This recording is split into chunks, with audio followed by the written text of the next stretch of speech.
ரோமர் 12ஆம் அதிகாரம். அப்படி இருக்க சகோதரரே, நீங்கள் உங்கள் சரீரங்களை பரிசுத்தமும் தேவனுக்கு பிரியவுமான ஜீவ பலியாக ஒப்பு கொடுக்க வேண்டும் என்று தேவனுடைய இரக்கங்களை முன்னிட்டு உங்களை வேண்டிக் கொள்ளுகிறேன். இதுவே நீங்கள் செய்யத்தக்க புத்தியுள்ள ஆராதனை. நீங்கள் இந்த பிரபஞ்சத்திற்கு ஒத்த வேஷம் தெரியாமல் தேவனுடைய நன்மையும் பிரியமும் பரிபூரணமான சித்தம் இன்னதென்று பகுத்தறியத்தக்கதாக உங்கள் மனம் புதிதாகிறதினாலே மறுரூபமாகுங்கள்.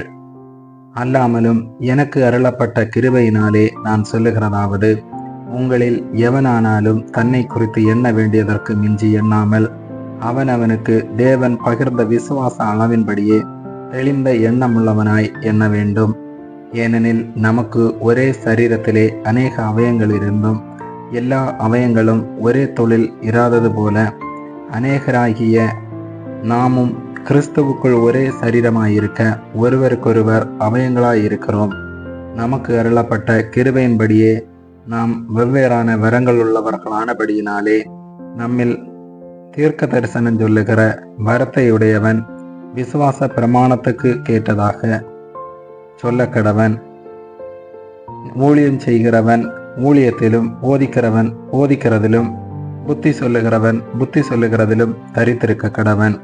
பகிர்ந்து கொடுக்கிறவன் வஞ்சனை இல்லாமல் கொடுக்க கடவன். முதலாளியானவன் ஜாக்கிரதையாயிருக்க கடவன். இரக்கம் செய்கிறவன் உற்சாகத்துடனே செய்ய கடவன்.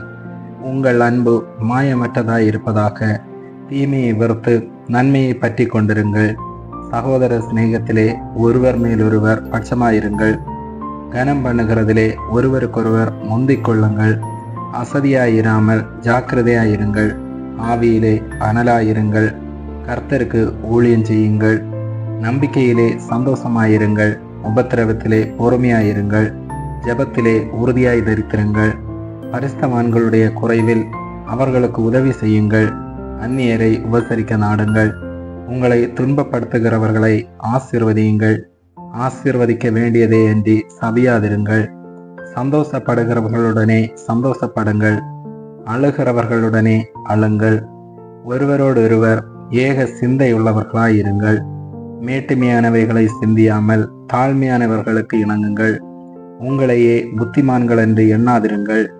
ஒருவனுக்கும் தீமைக்கு தீமை செய்யாதிருங்கள். எல்லா மனுஷருக்கு முன்பாகவும் யோக்கியமானவைகளை செய்ய நாடுங்கள். கூடுமானால் உங்களாலான மட்டும் எல்லா மனுஷரோடும் சமாதானமாயிருங்கள். பிரியமானவர்களே, பழி வாங்குதல் எனக்குரியது, நானே பதிர் செய்வேன் என்று கர்த்தர் சொல்லுகிறார் என்று எழுதியிருக்கிறபடியால் நீங்கள் பழி வாங்காமல் கோபாக்கினைக்கு இடங்கொடுங்கள். அன்றியும் உன் சத்துரு பசியாயிருந்தால் அவனுக்கு போஜனம் கொடு. அவன் தாகமாயிருந்தால் அவனுக்கு பானம் கொடு.